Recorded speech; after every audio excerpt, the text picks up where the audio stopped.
नमस्कार विद्यार्थियों, मैं प्रेम चावला मेवाड़ की पावनधारा भिलवाड़ा से एक बार आपका हार्दिक स्वागत और पुनः अभिनंदन करता हूं। जैसे कि हमने राजस्थान कला संस्कृति के एक सीरीज स्टार्ट की थी, वो अब आगे बढ़ते हुए आज का हम दूसरा वीडियो लेकर आए हैं। पहला वीडियो जिस विद्यार्थी ने नहीं देखा है वो पीछे जाकर प्लेलिस्ट में जाकर इस वीडियो को देख सकते हैं। हमने पहला जो टॉपिक स्टार्ट किया था वो टॉपिक किया था पर्व व त्योहार। पर्व और त्योहार, इसके बारे में मैंने पिछले वीडियो गहन चर्चा कर चुके हैं कि पर्व त्योहार किस पर आधारित होते हैं। सारे के सारे कैलेंडर पर आधारित होते हैं और सारे कैलेंडर मैंने आपको पिछले वीडियो बता दिए थे। अब उससे आगे चलते हैं। अब आगे चलते हैं तो अब पढ़ेंगे हम हिंदी महीने। हिंदी महीने, अब जब हिंदी महीने पढ़ेंगे तो वही अपने आएंगे चैत्र, बैसाख, ज्येष्ठ, आषाढ़, श्रावण, भाद्रपद, आश्विन, कार्तिक, मार्गशीर्ष, पौष, माघ और फाल्गुन। ये 12 महीने होते हैं।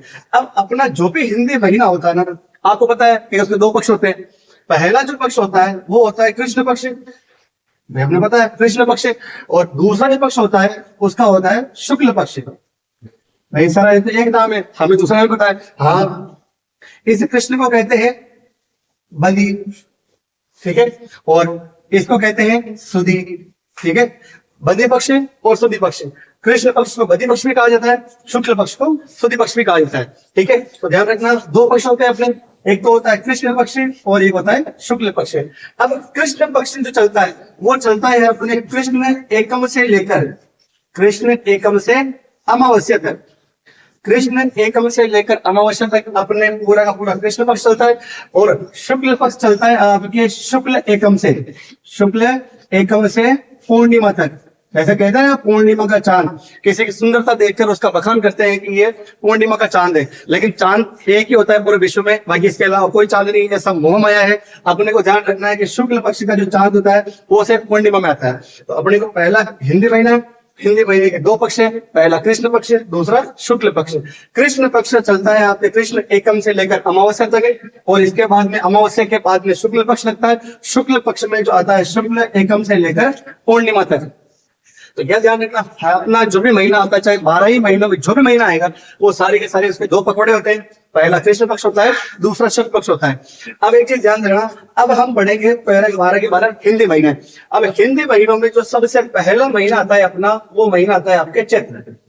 चैत्र से स्टार्ट होता है, और ध्यान रखना चैत्र शुक्ल एकम से, चैत्र शुक्ल एकम से हम मनाते हैं अपना नव वर्ष। भाई जो हिंदू सनातन धर्म है, जो सनातन धर्म को मानने वाले हैं, जो भी हिंदू धर्म के हैं, वो सारे के सारे अपना नव वर्ष इस दिन मनाते हैं, चैत्र शुक्ल एकम के दिन, ना कि 31 दिसंबर को। 31 दिसंबर को ग्रेगोरियन कैलेंडर के द्वारा, जो हमने पढ़ा था दूसरा जूलियस कैलेंडर में संशोधन किया था, मैंने बताया था जूलियस कैलेंडर में संशोधन हुआ। संशोधन करने के बाद में सन 1583 में उसका संशोधन हुआ। संशोधन करने के बाद में उसका नाम रखा ग्रेगोरियन कैलेंडर।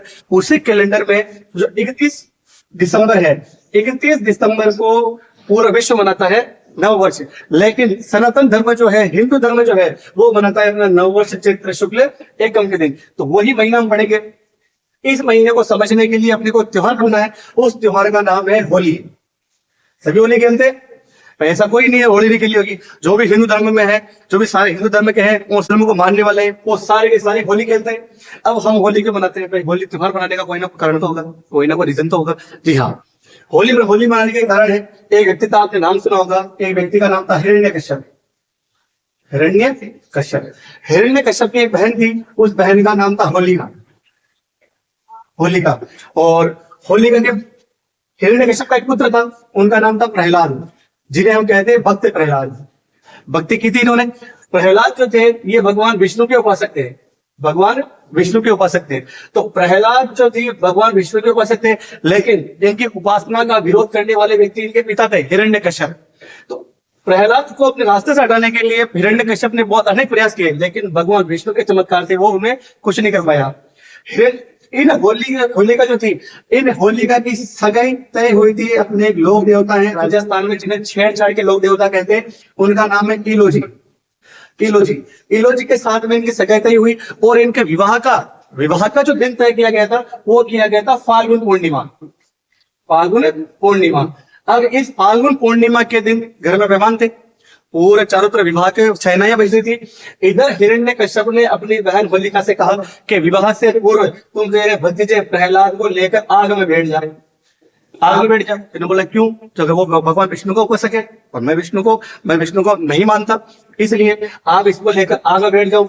भाई के कहे अनुसार होलिका हिरण्य कहे प्रहलाद को आग में लेकर बैठती है। उस समय प्रहलाद भगवान विष्णु का नाम जप रहे थे, लेकिन ये सारा का सारा दृश्य जो थे, बारात आई हुई थी, इलोजी भी देख रहे थे कि मेरी होने वाली पत्नी अपने भतीजे प्रहलाद को आग में लेकर बैठी है।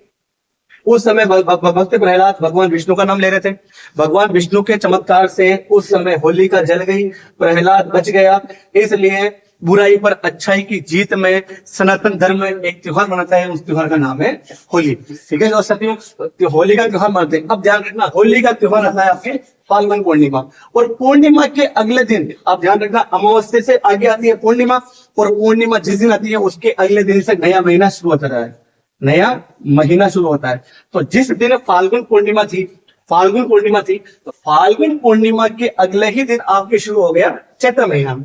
अब चैत्र महीना शुरू होता है, तो चैत्र महीने में जो सबसे पहला त्योहार आता है, आपको पता है सब होली खेलते हैं, कपड़े फाड़ होली खेलते हैं, घाबा फाड़ के। हमारे मेवाड़ में भयंकर तरीके से होली खेलते हैं भाई साहब, उसे पूरी तरीके से कपड़े फाड़ते हैं, रंग लगाते हैं पूरा, और ऐसा कर देते हैं उस व्यक्ति को उसके घर वाले तक नहीं पहचानते। 4 दिन तक उस बंदे को घर वाले तक नहीं पहचानते। रंग और रगड़ के काला पीला दोड़ा सब कर देते हैं उस बंदे को। हमारे मेवाड़ में बिलवाड़ा में इस प्रकार होली खेलते हैं। तो फाल्गुन पूर्णिमा की होली आती है, और होली के अगले ही दिन महीना लगता है चैत्र, और चैत्र लगने के बाद में जो पहला त्योहार आता है उस त्योहार का नाम है धुलेंडी। पहला त्योहार आता है धुलेंडी। तो धुलेंडी का जो त्योहार आता है वो साथियों आता है होली के अगले दिन।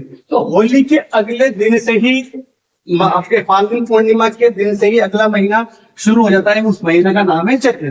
तो चैत्र शुरू होता है, तो चैत्र महीना जब शुरू होता है तो सबसे पहला त्योहार आता है, उस त्योहार का नाम है धुलेंडी। ठीक है, पहले हम समझ लेते हैं, उसके बाद प्रॉपर नोट्स बनाएंगे। पहले एक तरह से कहानी समझ लो। धुलेंडी महीना तो कौन सा हो गया? चैत्र। मैंने बताया था पूर्णिमा के बाद में आता है कृष्ण पक्ष, अमावस्या के बाद में आता है शुक्ल पक्ष। तो यहाँ पर जो पक्ष आएगा वो आएगा कृष्ण। अब चैत्र के फाल्गुन पूर्णिमा के अगले दिन ही, मतलब अगले दिन कौन सा? एकम। तो चैत्र कृष्ण एकम। अब धुलेंडी क्यों मनाते हैं? होली तो अपने पता चली गई, धुलेंडी क्यों मनाते हैं? धुलेंडी इसलिए मनाते हैं कि उनके जो पति थे इलोजी, वो सारा का सारा दृश्य देख रहे थे कि मेरी पत्नी अपने भतीजे प्रहलाद को लेकर आग में बैठी हुई है। वो सारा का सब दृश्य देख रहे थे। अब फिर जब इन्होंने शादी के सपने देखे थे कि मेरी कल शादी होगी, मेरी आज शादी होगी, उसके बाद हम घूमने जाएंगे, ठीक है, सारे के सारे सपने देख रहे थे। देखने के बाद में इलोजी जो इनकी आंखों के सामने होलिका आग में जल गई। अब होलिका आग में जल गई तो इनके सारे अरमान भी उनके सामने आग में जल गए। तो इन्होंने क्या किया, होलिका उस रात अगले दिन मतलब चैत्र कृष्ण एकम के दिन होलिका की जो राख थी, इस होलिका की राख को अपने शरीर पर लपेटा, अपने शरीर पर कपड़े फाड़कर नग्न अवस्था में उनकी जो राख थी उनको धूल ही धूल, चारों तरफ धूल ही धूल कर दी। इसलिए उनकी याद में एक त्योहार मनाते हैं इलोजी की याद में, जिसका नाम है धुलेंडी। तो ध्यान रखना, ये लोग धुलेंडी त्योहार इलोजी की याद में मनाते हैं, जबकि होली जो त्योहार है वो बुराई पर अच्छाई की जीत में मनाते हैं। अब ध्यान रखना, होली के धुलेंडी की इसी दिन आपके लोक देवता इलोजी की सवारी निकालते हैं। लोक देवता इलोजी की सवारी निकालते हैं, और राजस्थान में इलोजी की सवारी प्रसिद्ध है आपके बाड़मेर की। कहाँ प्रसिद्ध है? बाड़मेर की। तो ध्यान रखना साथियों, इलोजी की सवारी बाड़मेर की प्रसिद्ध है, और बाड़मेर की ही इसी दिन एक होली खेलते हैं, उस होली का नाम है पत्थरमार होली। पत्थरमार होली, ये ध्यान रखना। 2 क्वेश्चन हो गए यहाँ से बाड़मेर से। पहला, इलोजी की सवारी कहाँ की प्रसिद्ध है? बाड़मेर की, और इसी दिन पत्थरमार होली कहते हैं कहाँ पर? बाड़मेर में। तो होली के अगले दिन धुलेंडी हो गया। होली के 5 दिन बाद एक त्योहार आता है, उस त्योहार का नाम है रंग पंचमी। तो महीना तो हो गया अपने चैत्र, पक्ष हो गया कृष्ण, दिन हो गया पंचमी। तो धुलेंडी त्योहार वैसे पूरे राजस्थान में मनाते हैं, धूमधाम से मनाते हैं, लेकिन सर्वाधिक प्रसिद्ध आपके बाड़मेर का। उसी प्रकार रंग पंचमी प्रसिद्ध है अपने चित्तौड़गढ़ का। ऐसा क्यों? चित्तौड़गढ़ का क्यों? होली के दिन ध्यान रखना, इतिहास में घटना घटती है। होली के दिन मेवाड़ के महाराणा थे, उनका नाम था राणा उदय सिंह। राणा उदय सिंह का गोगुंदा पे निधन होता है। गोगुंदा वर्तमान में उदयपुर पड़ता है। तो गोगुंदा में इनका निधन हुआ। निधन होने के बाद में जो मेवाड़ का राज परिवार था वो इस दिन को शोक दिवस में मनाता है। तो मेवाड़ की जो सारी जनता थी उनके राजा की मृत्यु हुई। राजा की मृत्यु होने के बाद में सारा का सारा मेवाड़ शोक में था, लेकिन अपने परंपरागत तरीके से होली का त्योहार मनाते हैं। इसलिए ध्यान रखना, गांव के बड़े बुजुर्गों ने, मेवाड़ के राज परिवार ने यह निर्णय लिया कि होली के 5 दिन बाद जो रंग पंचमी आएगी, जो पंचमी का दिन है, इस दिन अपने वो त्योहार मनाएंगे। तो पूरे चित्तौड़ के अंदर रंग पंचमी का त्योहार मनाया गया। उसके बाद में होली के अगले दिन धुलेंडी, होली के 5 दिन बाद रंग पंचमी, होली के 7 दिन बाद एक त्योहार आता है शीतला सप्तमी। आप सभी खेलते हो साथियों, हमारे भिलवाड़े के अंदर तो भयंकर तरीके से होली खेलते हैं शीतला सप्तमी के दिन। धुलेंडी इतनी नहीं होती है, हालांकि मनाते हैं लेकिन इतनी नहीं होती, लेकिन हाँ घर घर के अंदर हमारे यहाँ शीतला सप्तमी मनाते हैं। शीतला सप्तमी आती है आपके चैत्र कृष्ण सप्तमी, चैत्र कृष्ण सप्तमी। आप सभी पापड़ भोगले खाते हो, हम भी खाते हैं। और छोटे थे कभी 5 उंगलियों भोगले डाल के बच्चों को डराते थे, हम भी बच्चे थे उस समय, वो भोगले डाल के डराते थे, और आप भी डराते हो। अभी जो बच्चे होंगे, अपने घर के अंदर जो छोटे बच्चे होते हैं, वो अंगुली के अंदर डाल के मम्मी को भूत आ गया, भूत आ गया, भूत आ गया, ऐसे करते थे। तो शीतला सप्तमी जो होती है, ये शीतला सप्तमी आती है चैत्र कृष्ण सप्तमी के दिन। इसी दिन ध्यान रखना, शीतला माता की पूजा होती है, महिलाएं व्रत करती है। और राजस्थान की एकमात्र ऐसी देवी जिसकी मूर्ति नहीं है, मूर्ति नहीं है, खंडित मूर्ति की पूजा होती है, खंडित मूर्ति की पूजा होती है शीतला माता की। राजस्थान की एकमात्र देवी साथियों जिसकी खंडित मूर्ति की पूजा होती है। इसे ठंडा भोजन चढ़ता है, इस देवी को ठंडा भोजन चढ़ता है, जिसे हम कहते हैं बास्योड़ा। और इसकी सारी डिटेल हम राजस्थान के लोक देव पढ़ेंगे, वहां पर पढ़ेंगे शीतला सप्तमी, सॉरी शीतला माता, कि शीतला माता का मंदिर कहां पर है, मंदिर का निर्माण किसने करवाया, किस कारण इनको शीतला माता ठंडे का भोजन चढ़ता है, क्या कारण है, सारे के सारे हम लोक देव पढ़ेंगे। तो पहला हो गया धुलेंडी, दूसरा हो गया रंग पंचमी, सॉरी हाँ, तो पहला धुलेंडी, दूसरा रंग पंचमी, तीसरा शीतला सप्तमी। शीतला सप्तमी के बाद में अगला जो त्योहार आता है साथियों, उस त्योहार का नाम है दशा माता। अगला जो त्योहार आता है उस त्योहार का नाम है दशा माता। दशा माता आती है कि चैत्र पक्ष कौन सा चल रहा है अपने, कृष्ण, दिन कौन सा है, दशमी का। महिलाएं अपने घर की दशा सुधारने के लिए किसकी पूजा करती है साथियों, दशा माता की पूजा करती है। अपनी मम्मी जाती है, मेरी मम्मी जाती है, जब भी शीतला माता पूजा होती है तो डेफिनेटली मम्मी दशा माता की पूजा करती है। उसके बाद में एक त्योहार आता है, उसका नाम है रंग तेरस। रंग तेरस, रंग तेरस आएगा आपके साथियों चैत्र कृष्ण त्रयोदशी। ध्यान रखना, दशमी के दिन तो भाई एकम लेके ध्यान रखना। 11 को हम बोलते हैं एकादशी, 12 को बोलते हैं द्वादशी, 13 को बोलते हैं त्रयोदशी, और 14 को बोलते हैं चतुर्दशी। एग्जाम में 11-12 नहीं आती है, एकादशी, द्वादशी, त्रयोदशी और चतुर्दशी आती है। तो रंग तेरस आती है आपके चैत्र कृष्ण त्रयोदशी। इसी दिन हमारे मांडल में, हमारे भिलवाड़ा के पास में एक छोटी तहसील है, उस तहसील का नाम है मांडल। तो मांडल तहसील के अंदर एक नृत्य होता है, उस नृत्य का नाम है नाहर नृत्य। बहुत अच्छा साथियों, जो भी मेरे भाई बहन भिलवाड़ा से बाहर इस वीडियो को देख रहे हैं, अगर उनको ये वीडियो अच्छी लगे तो लाइक, शेयर और कमेंट जरूर करें। और हाँ, अगर आप भिलवाड़ा से हैं तो मांडल में जाइएगा रंग तेरस के दिन, और कौन सा नृत्य देखिएगा, नाहर नृत्य। तो आपको देखने से आपके एग्जाम का एक क्वेश्चन फिक्स हो गया कि नाहर नृत्य कहाँ का है, मांडल का। मांडल कहाँ पड़ता है, वीरों की नगरी भिलवाड़ा में। वीरों की नगरी कहाँ पड़ती है, मेवाड़ में। और मेवाड़ आपको पता है, इतिहास में आप जब पढ़ते हो, मेवाड़ के महाराणा प्रताप, राणा संगा, वो सारे हमारे मेवाड़ के थे। तो मांडल भिलवाड़ा का नाहर नृत्य होता है कौन से दिन, रंग तेरस के दिन। रंग तेरस के बाद में अगला त्योहार आता है, उस त्योहार का नाम है पाबू जयंती। पाबू जयंती, पाबू जयंती आपकी आती है चैत्र अमावस्या। इसी दिन अपने राजस्थान के शूरवीर लोक देवता पाबूजी राठौड़ का जन्म होता है। पाबूजी राठौड़ का जन्म होता है कोल्लूमंड गांव में। कोल्लूमंड गांव वर्तमान में पड़ता है फलोदी। फलोदी वर्तमान में जिला बन गया, लेकिन फलोदी पहले आता था जोधपुर में। तो ध्यान रखना साथियों, पाबूजी लोक देवता पढ़ेंगे, उन लोक देवताओं में पाबूजी राठौड़ी पढ़ेंगे। पाबूजी राठौड़ की जयंती जो आती है वो आती है आपके चैत्र अमावस्या। तो चैत्र महीने के अंदर जो कृष्ण पक्ष थे, उन चैत्र महीने के कृष्ण पक्ष में जितने भी त्योहार आते वो हमने पढ़ लिए। पहला धुलंडी, दूसरा रंग पंचमी, तीसरा शीतला सप्तमी, चौथी दशा माता, पांचवी रंग तेरस, और छठी आती है पाबू जयंती। ठीक है साथियों, पहले यहां तक इसको लिख लेते हैं, फिर चलते हैं आगे।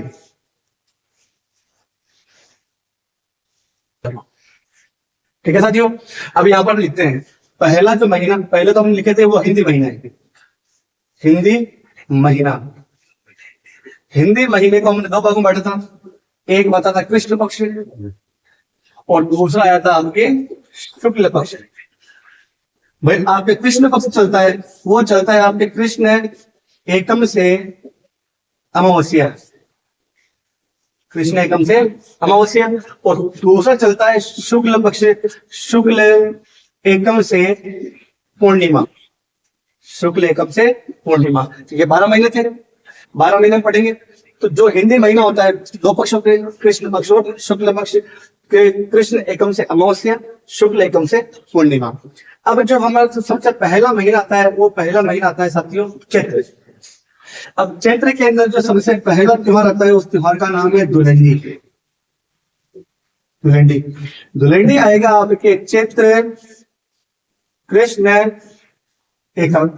चैत्र कृष्ण एकम बताया था मैंने, किसकी याद में मनाते हैं? लोक देवता ईलो जी की याद में मनाते हैं, ईलो जी की याद में मनाते हैं। अब किस दिन ईलो जी की जो सवारी निकालते हैं, ईलो जी की सवारी निकालते हैं आपके बाड़मेर की।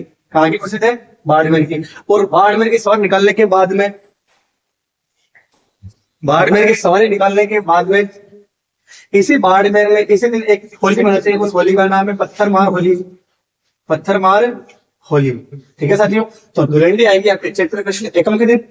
इलोजी की सवारी की याद, इलोजी की याद बनाते हैं, और इसी दिन इलोजी की सवारी निकलती है आपके बाड़मेर में, और बाड़मेर के अंदर ही पत्थर मार होली प्रसिद्ध है।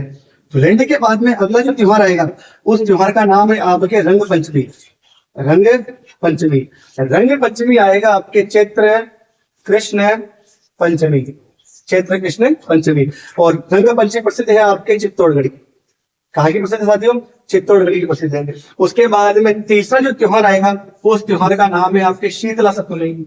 शीतला सप्तमी, शीतला सप्तमी आएगी आपके चैत्र कृष्ण सप्तमी। देखो कहीं कहीं तो शीतलाष्टमी भी होते हैं, शीतलाष्टमी मनाते हैं, लेकिन मुख्य रूप से शीतला सप्तमी होती है। कहीं कहीं गाइडों के अंदर शीतलाष्टमी लिखते हैं, और कहीं कहीं राजस्थान के अलग अलग क्षेत्रों में शीतलाष्टमी मनाते हैं, लेकिन मुख्य रूप से शीतला सप्तमी मनाते हैं, चैत्र कृष्ण सप्तमी। चौथा त्योहार आता है, उस त्योहार का नाम है दशामाता। दशामाता, दशामाता आएगी आपके चैत्र कृष्ण दशमी। ध्यान रखना साथियों, मैंने बताया था इस दिन महिलाएं अपने घर की दशा सुधारने के लिए दशा माता की पूजा करती है। दशा माता के बाद में अगला त्योहार आएगा, उसका नाम है रंग तेरस। रंग तेरस, चैत्र कृष्ण त्रयोदशी। और मैंने बताया था साथियों, राजस्थान में रंग तेरस का त्योहार कहाँ का प्रसिद्ध है? मांडल का प्रसिद्ध है। और मांडल के अंदर यहाँ का एक त्योहार आता है, उस त्योहार का नाम है नाहर नृत्य। अब ये नाहर नृत्य क्यों प्रसिद्ध है, इसकी हम पूरी डिटेल नृत्य में करेंगे। क्योंकि मेवाड़ के महाराणा थे, उनका नाम था अमर सिंह। उन्होंने मेवाड़ के महाराणा अमर सिंह के समय शाहजहां ने आक्रमण किया था। शाहजहां जब ये वापस जा रहा था, तो मंडल के लोगों ने उनका मनोरंजन किया। मनोरंजन किया तो वहां के लोगों ने नार, हमारे मेवाड़ में नार को, शेर का मतलब होता है नार। शेर देखो, चीता देखो, बाघ देखो, हमारे मेवाड़ के लोग एक ही बात बोलते हैं, नार देखियो, कहीं देखियो, नार देखियो। तो नार का मतलब उन्होंने क्या किया, नकली शेर का मुखौटा पहना, और नकली शेर का मुखौटा पहनने के बाद में हमारे मेवाड़ के लोग बारे नार आ गयो। अरे नार नहीं है, नार नार नार का, शेर को नार बोलते हैं हमारे यहाँ। बाघ देखो, चीता देखो, शेर देखो, तुम्हारी इच्छा हो देखो। हमारे मेवाड़ के लोग मेवाड़ी भाषा में एक ही बात बोलते हैं, कहीं देखियो, नार देखियो। और हमारे लोग तो नार बड़बड़ता गया, नार बड़बड़ता गया। तो नार से कौन सा नृत्य हो गया? नाहर नृत्य। कहाँ का हो गया? मांडल का। मांडल कौन सी प्रथा में पड़ता है? भीलवाड़ा में। भीलवाड़ा किस क्षेत्र में आता है? हमारे मेवाड़ में आता है। मेवाड़ किसकी धरती है? मेवाड़ वीरों की धरती है। वैसे पूरा राजस्थान वीरों की धरती है, लेकिन मुख्य रूप से वहां मेवाड़ वीरों की धरती है। रंग तेरस, रंग तेरस के बाद में अगला जो त्योहार आया था साथियों, उसका नाम है पाबू जयंती। पाबू जयंती, पाबू जयंती आएगी आपके चैत्र अमावस्या, चैत्र अमावस्या। ठीक है साथियों, यहां तक आप नोट डाउन कर सकते हो, उसका स्क्रीनशॉट ले सकते हो। इससे आगे पढ़ेंगे हम, एक बार ऐसा स्क्रीनशॉट ले लीजिए इस वीडियो। ठीक है साथियों, आपने यहां तक लिख लिया होगा, इससे आगे पढ़ेंगे हम। अब चैत्र महीने में जो अपना कृष्ण पक्ष था वो तो साथियों खत्म हो चुका है। अब आएगा आपके शुक्ल पक्ष। अब शुक्ल पक्ष में जो सबसे पहला त्योहार आता है, वो त्योहार आता है साथियों नव वर्ष। नव वर्ष, जो भी शुभ कार्य आते हैं ना साथियों, जो भी शुभ कार्य आएंगे वो अधिकांश शुक्ल पक्ष में आएंगे। जो भी शुभ कार्य आएंगे, आपके अधिकांश कार्य, जैसे मांगलिक कार्य होते हैं, अधिकांश शुभ कार्य में करते हैं, शुक्ल पक्ष में करते हैं। तो जो भी नव वर्ष आएगा, यह आएगा आपके चैत्र शुक्ल एकम, चैत्र शुक्ल एकम। इसी दिन जो होता है वो हिंदू समुदाय, हिंदू समुदाय, और इसके साथ में पारसी समुदाय, पारसी समुदाय ये अपना नव वर्ष मनाते हैं। ध्यान रखना साथियों, हिंदू समुदाय के साथ में पारसी समुदाय के अपने क्या मनाता है, नव वर्ष कब मनाएगा, चैत्र शुक्ल एकम के दिन मनाएगा। तो नव वर्ष के दिन, नव वर्ष के अगले दिन आएगा, ध्यान रखना आपके गणगौर, एक दिन बाद, एक दिन छोड़ेंगे, चैत्र शुक्ल तृतीया, चैत्र शुक्ल तृतीया। राजस्थान में साथियों हमारी कहावत है, तीज त्योहारा बावड़ी ले डूबी गणगौर, तीज त्योहारा बावड़ी ले डूबी गणगौर। तीज त्योहारा बावड़ी का मतलब होता है श्रावण की छोटी तीज होती है साथियों, श्रावण की जो छोटी तीज होती है उस दिन राजस्थान में अपने त्योहारों के आगमन होता है, और इस गणगौर के दिन त्योहारों का समापन होता है। तो गणगौर के दिन होता है आपके त्योहारों का समापन, और त्योहारों की जो शुरुआत होती है वो शुरुआत होती है आपके छोटी तीज पर, छोटी तीज पर, ठीक है। और गणगौर राजस्थान में ऐसी सर्वाधिक एक समुदाय की महिलाएं मनाती है, उस समुदाय का नाम है राजपूत समुदाय। इस त्योहार को सर्वाधिक राजो रजवाड़ों के अंदर सामंती प्रथा के समय, राजाओं के समय से ही राजपूत महिलाएं पूरे जोर शोर से मनाती आ रही है, और आज भी गणगौर का त्योहार पूरे परंपरागत तरीके से राजपूत समुदाय की महिलाएं मनाती है। गणगौर का त्योहार चलता है 18 दिनों तक, कितने दिनों तक, 18 दिनों तक। और गणगौर का त्योहार, गण और गौर, गण का मतलब होता है शिव, गण का अर्थ होता है शिव, और गौर हम किसे कहते हैं, माता पार्वती को। तो यह त्योहार किसको समर्पित है, शिव और पार्वती को समर्पित है। इस दिन राजस्थान के त्योहारों का समापन मानते हैं। इस त्योहार को सर्वाधिक राजपूत समुदाय की महिलाएं मनाती है, और कुल 18 दिनों तक मनाती है। गणगौर के दिनों में गिंदोली के गीत गाए जाते हैं, गणगौर के दिनों में किसके गीत गाते हैं, गिंदोली के गीत गाए जाते हैं साथियों, ध्यान रखना, गणगौर के दिनों में गिंदोली के गीत गाए जाते हैं। और गणगौर राजस्थान ही नहीं पूरे भारत का एकमात्र ऐसा त्योहार है जो मिश्र देश के त्योहार से समानता रखता है। राजस्थान नहीं, पूरे भारत का एकमात्र ऐसा त्योहार गणगौर त्योहार है जो मिश्र देश से समानता रखता है साथियों, ध्यान रखना। तो इस दिन भगवान शिव और पार्वती माता की पूजा होती है, और इस दिन कुंवारी कन्या अधिकांश कुंवारी कन्या अच्छे पति की कामना के लिए गणगौर का व्रत भी करती है। अब आते हैं अपने गणगौर के प्रकार।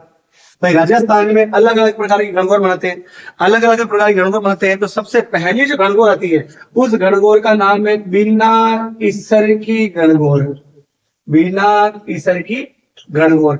बिना ईसर का अर्थ यहाँ पे लिया गया है शिव से, ईसर का अर्थ किससे लिया हुआ है, शिव से, मतलब बिना ईसर की गणगौर। बिना ईसर की गणगौर प्रसिद्ध है आपके जैसलमेर की, बिना ईसर की गणगौर प्रसिद्ध है आपके जैसलमेर की साथियों, ध्यान रखना। राजस्थान में बिना ईसर की गणगौर प्रसिद्ध है आपके जैसलमेर की, और ये इसके अगले दिन चैत्र शुक्ल तृतीया के अगले दिन, मतलब चैत्र शुक्ल चतुर्थी, चैत्र शुक्ल चतुर्थी के दिन बनाई जाती है साथियों। तो बिना ईसर की गणगौर जैसलमेर की प्रसिद्ध है, और इसमें ईसर का अर्थ लिया गया शिव, और ये बनाई जाती है आपके चैत्र शुक्ल तृतीया। इसका अर्थ ये होता है कि यहाँ पर सिर्फ और सिर्फ पार्वती माता की सवारी निकालते हैं, शिव जी की मूर्ति वहां पर नहीं होती है। तो राजस्थान का एकमात्र ऐसा स्थान जहां पर ओनली फॉर पार्वती माता की सवारी निकालते हैं गणगौर के अवसर पर, वो कौन सा स्थान है, जैसलमेर। उसके बाद में साथियों दूसरा त्योहार आता है, उसका नाम है गुलाबी गणगौर, गुलाबी गणगौर। और गुलाबी गणगौर प्रसिद्ध है अपने नाथद्वारा की, कौन से द्वारा की, नाथद्वारा। नाथद्वारा कहां पड़ता है, राजसमंद। तो नाथद्वारा के अंदर एक मंदिर है श्रीनाथ जी का, विश्व प्रसिद्ध मंदिर है श्रीनाथ जी का, ठीक है। यहाँ पर श्रीनाथ जी में बंधक समुदाय की प्रमुख पीठ है, और यहाँ पर भगवान कृष्ण के बाल रूप की पूजा होती है। जितने भी कृष्ण भगवान संबंधित बाल रूप आएंगे ना, वो सारे के सारे नाथद्वारा में आएंगे। तो गुलाबी गणगौर, इसके ये तृतीया को बनाने गणगौर आएगी चैत्र शुक्ल तृतीया, बिना ईसर की गणगौर चैत्र शुक्ल चतुर्थी, और ये गुलाबी गणगौर आएगी आपके चैत्र शुक्ल पंचमी। तो गणगौर आएगी चैत्र शुक्ल तृतीया, बिना ईसर की गणगौर चैत्र शुक्ल चतुर्थी, और गुलाबी गणगौर आएगी आपके चैत्र शुक्ल पंचमी। उसके बाद में एक आएगी आपके धींगा गणगौर, धींगा गणगौर। और धींगा गणगौर प्रसिद्ध है आपके जोधपुर की, जोधपुर की, और ये बनाएंगे आपके वैशाख कृष्ण तृतीया। ये ध्यान रखना साथियों, वैशाख कृष्ण तृतीया। ये जो गणगौर है धींगा गणगौर, ये कृष्ण पक्ष में मनाते हैं, और अगले महीने में वैशाख महीने में वैशाख कृष्ण तृतीया, कहाँ की, जोधपुर की प्रसिद्ध है, ठीक है साथियों। तो ये होता गणगौर। गणगौर के बाद में अगला जो त्योहार आता है उस त्योहार का नाम है आपके अशोका अष्टमी, अशोका अष्टमी। और अशोका अष्टमी आएगा आपके चैत्र शुक्ल अष्टमी। इस दिन महिलाएं अशोक वृक्ष की पूजा करती है और परंपरागत तरीके से व्रत भी करती है और अशोक वृक्ष की पूजा भी करती है। तो अशोकाष्टमी आएगी आपके चैत्र शुक्ल अष्टमी। उसके बाद में अपने आएगी भगवान राम पूजनीय राम नवमी, और राम नवमी आएगी आपके चैत्र शुक्ल नवमी। ठीक है साथियों, तो राम नवमी इस दिन हमारे पूजनीय भगवान राम का जन्म अयोध्या नगरी में होता है, सरयू नदी के किनारे होता है, और भगवान राम का जन्म होने के कारण चैत्र शुक्ल नवमी के दिन अयोध्या नगरी में सरयू नदी में स्नान करने का महत्व होता है, स्नान करने का महत्व होता है। और इसी राम नवमी के दिन जो महाजन होते हैं, महाजन अपने बही खाते परिवर्तित करते हैं। जो महाजन होते हैं वो अपने बही खाते परिवर्तित करते हैं, जबकि बही खातों की पूजा होती है दीपावली के दिन। ध्यान रखना, एग्जाम में क्वेश्चन भी है कि दीपावली के दिन बही खातों की पूजा होती है, जबकि रामनवमी के दिन बही खाते चेंज किए जाते हैं महाजनों के द्वारा। जो महाजन लोग होते हैं, जो बढ़िया लोग होते हैं, जो अपना बही खाता लिखते हैं, उन लिखे हुए खातों को एक साल के अंदर चेंज करना पड़ता है, तो वो चेंज करते हैं यहाँ पे रामनवमी के दिन। और आपको पता है जहां राम है वहां भक्त हनुमान है, तो अगला त्योहार जो लास्ट त्योहार आएगा वो आएगा आपके हनुमान जयंती। तो हनुमान जयंती जो आता है सबको पता है साथियों चैत्र पूर्णिमा के दिन आता है। तो जहां राम है वहां हनुमान है, तो चैत्र पूर्णिमा, तो चैत्र पूर्णिमा के दिन आपके हनुमान जयंती आती है। साथियों ध्यान रखना, हमने चैत्र कृष्ण और चैत्र शुक्ल पक्ष में जितने भी सारे त्योहार थे अब तक सारे पढ़ लिए। चैत्र पक्ष के अंदर सबसे पहला त्योहार भिलंडी, दूसरा त्योहार रंग पंचमी, तीसरा त्योहार शीतला सप्तमी, चौथा दशामाता, पांचवा धनतेरस, छठा पाहु जयंती। ये 6 त्योहार कृष्ण पक्ष में। शुक्ल पक्ष में आ जाओ, शुक्ल पक्ष में सबसे पहला त्योहार नववर्ष, नववर्ष के बाद गणगौर, गणगौर के बाद में आपका अशोकाष्टमी, अशोकाष्टमी के बाद रामनवमी, और रामनवमी के बाद में हनुमान जयंती। ये सारे के सारे शुक्ल पक्ष में। अब इसको यहाँ आगे लिख लेते हैं साथियों, एक बार नोट डाउन कर लेते हैं। उसके बाद में इस वीडियो के बाद में अगर आपको अच्छा लगे तो शेयर करें, कमेंट करें, लाइक करें, और आपके एक शेयर कम करने से, लाइक करने से, कमेंट करने से और कोई कमी रहे तो हमें बताना जरूर साथियों। बाकी हमारी तरफ से पूरा प्रयास है कि पूरा कंटेंट दें आपको, आपके एग्जाम के पॉइंट ऑफ व्यू से, जैसे आपको भी सहायता मिले और आपके कमेंट से हमें भी ऊर्जा मिले।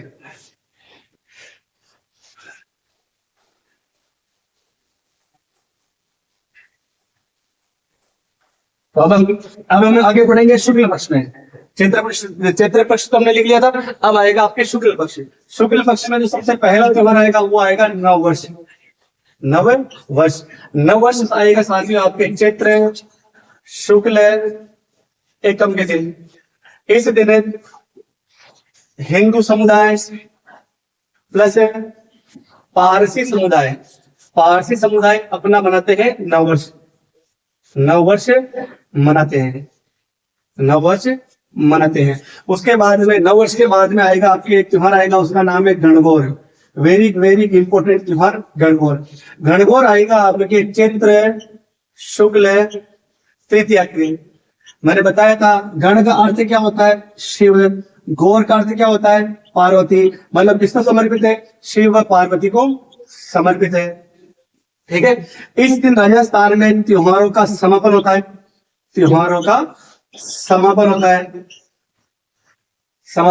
नोट में लिख लेना, पहले लिखो तो कि त्योहारों का आगमन होता है आपके कब, छोटी तीज पर। और छोटी तीज कब आती है, श्रावण महीने में, जिसको पढ़ेंगे हम आगे। श्रावण महीने में आती है। गणगौर का त्योहार कुल कितने दिनों तक मनाते हैं, कुल दिन बराबर 18। और भारत का एकमात्र त्योहार जो मिस्र देश के त्योहार से समानता रखता है। ठीक है साथियों, तो गणगौर शिव पार्वती को समर्पित है। त्योहारों का समापन होता है इस दिन राजस्थान में। त्योहारों का आगमन होता है छोटी तीज पर। कुल दिन होते हैं 18। भारत का एकमात्र त्योहार जो मिश्र देश के त्योहार समानता रखता है और त्योहारों का समापन त्योहार से समानता रखता है। उसके बाद में आएगा आपके गणगौर के प्रकार में सबसे पहला आएगा, उसका नाम है बिना ईश्वर की गणगौर। और बिना ईश्वर की गणगौर कहाँ की है, हाँ वही की है जहाँ की आपने सोचा है, जैसलमेर। तो बिना ईश्वर का अर्थ क्या होता है, बताया था अभी मैंने, क्या होता है, शिव। भगवान शिव। उसके बाद में अगला त्योहार दूसरी आती है, उसका नाम है गुलाबी गणगौर। गुलाबी गणगौर, गुलाबी गणगौर कहाँ की प्रसिद्ध है साथियों? नागौर। कब मनाते हैं? चैत्र शुक्ल चतुर्थी, चैत्र शुक्ल पंचमी, चैत्र शुक्ल पंचमी। और ये मनाते हैं आपके चैत्र शुक्ल चतुर्थी। तो बिना इसकी गणगौर चैत्र शुक्ल चतुर्थी, गुलाबी गणगौर चैत्र शुक्ल पंचमी। और लास्ट आती है, उसका नाम है धींगा गणगौर। धींगा गणगौर, धींगा गणगौर प्रसिद्ध है आपके कहाँ की? जोधपुर की। कब मनाते हैं? वैशाख शुक्ल वैशाख कृष्ण तृतीया, तृतीया। ठीक है, ये गणगौर के प्रकार खत्म। उसके बाद में अगला त्योहार आता है 10वें नंबर का, उसका नाम है अशोका अष्टमी। अशोका अष्टमी, अशोका अष्टमी आएगा आपके चैत्र शुक्ल अष्टमी। उसके बाद में अगला त्योहार आएगा आपके रामनवमी। राम नवमी, चैत्र शुक्ल नवमी, भगवान राम का जन्म होता है। और हाँ, सबसे इंपॉर्टेंट, महाजन अपने बही खाते परिवर्तित करते हैं। और लास्ट जहां राम है वहां भगवान हनुमान है, तो लास्ट जयंती आती है आपकी हनुमान जयंती। हनुमान जयंती आएगी आपके साथ चैत्र पूर्णिमा। तो इस क्लास में साथियों हमने ये देखा कि हिंदी महीने में कौन कितने पक्ष होते हैं। पहला कृष्ण पक्ष है, दूसरा शुक्ल पक्ष है। उसके बाद में हमने चैत्र महीना देखा। चैत्र महीने के जितने भी कृष्ण पक्ष के थे वो मैंने लिखवा दिए, जितने भी शुक्ल पक्ष के थे वो सारे लिखवा दिए। अब आने वाली क्लासों में हम वैशाख ज्येष्ठ आषाढ़ वो जो भी महीने हो पाएंगे करेंगे। और हाँ, आपके ही लाइक शेयर कमेंट से हमें हिम्मत मिलेगी, तो हम निरंतर आगे बढ़ते जाएंगे साथियों। आपको हमारा साथ देना है, हम आपका साथ देंगे और आपके सिलेक्शन का सपना पूरा करना है। जय हिंद।